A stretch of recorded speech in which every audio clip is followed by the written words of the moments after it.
This is Monday Motivational, and you are watching Success Story of Miniclip, how Miniclip became king of web game. If you have not subscribed our channel, then you're missing out. Let's learn something from Miniclip.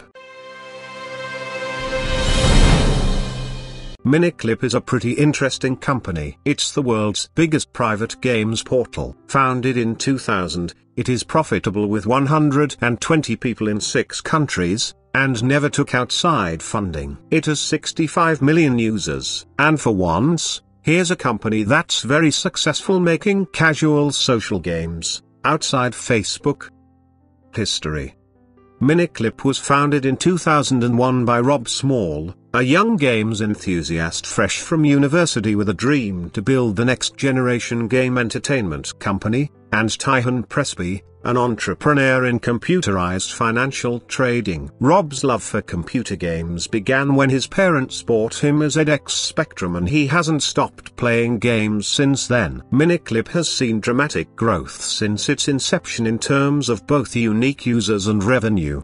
The audience is truly global, with users accessing from every country around the world and the website operating in 17 languages. Miniclip had been experimenting in mobile games for some time and was an early adopter to the mobile gaming trend that disrupted the online games industry. The company continues to evolve and focus on creating the best possible games and user experience. Miniclip has been listed in the Silicon Alley 50. The world's most valuable internet startups, the Times Tech Track 100 and the Deloitte and Touche Fast 50 in 2008, highlighting it as one of Britain's fastest growing tech companies. Miniclip became the first and only website to win the prestigious Webby People's Voice Award, the Oscars of the Internet, for the Internet's best game site for 3 consecutive years, and in 2008 Robert Small, Miniclip's CEO, was honored with the award of London Entrepreneur of the Year by Ernst & Young. In February 2015,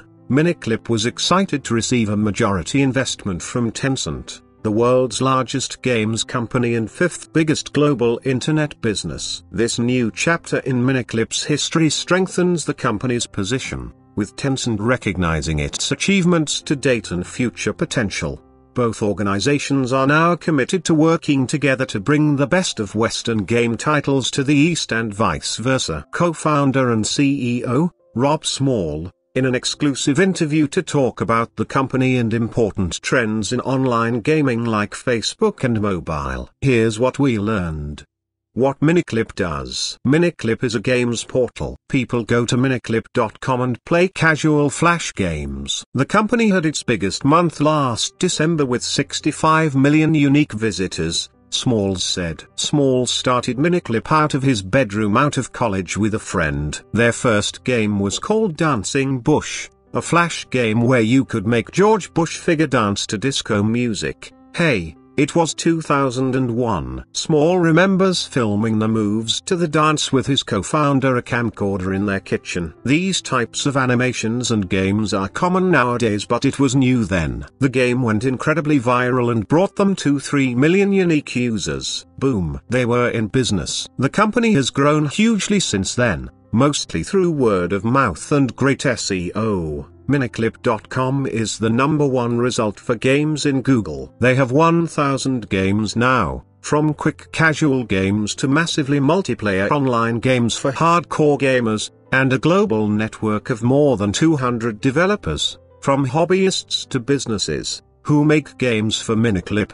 How much money Miniclip makes? Miniclip, which has been profitable from year 1, generated between $4 million in last month. Most of that comes from advertising, but the company also sells subscriptions and virtual goods, and is betting big on mobile, especially iPhone and Android.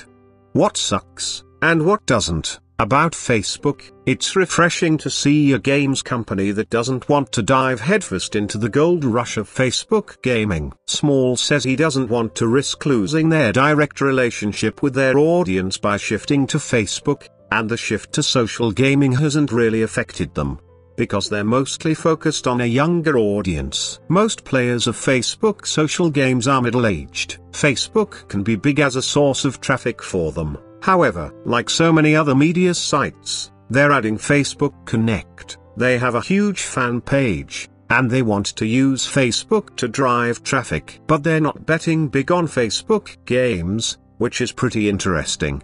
What sucks, and what doesn't, about Android? Instead, Miniclip is betting big on mobile. Small confirmed what we've been hearing pretty much everywhere else. Android sucks at getting people to pay for apps. The payment process is too unpolished. Miniclip is still going after Android, because it's just so huge. So that's one thing it's got going for it.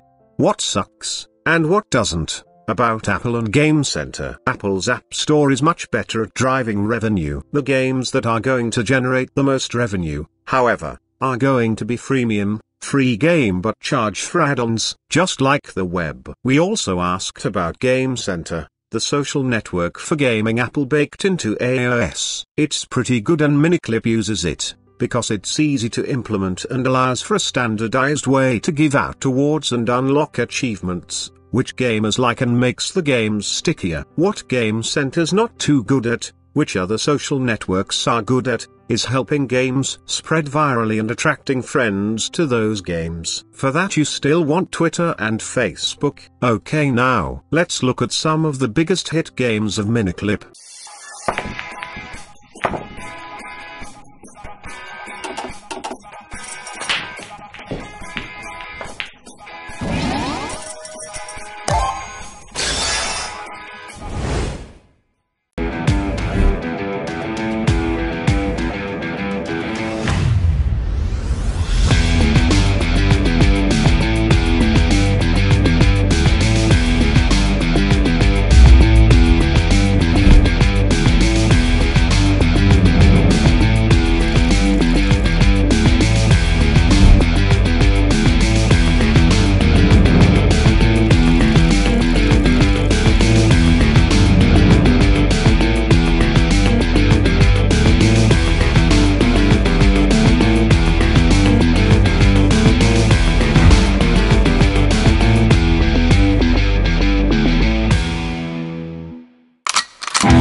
Alright, so this was the brief story of Miniclip. We hope you like it. And for those who don't know about us, we make games for mobile phones and also we help other developers by providing useful resources. Every month we provide free game assets for game developers on Gumroad. You can check the link given below. Recently we have started series on how to make your own 3D character for game. You can check that video also. Like, share and comment us below. We'll love to hear your thoughts.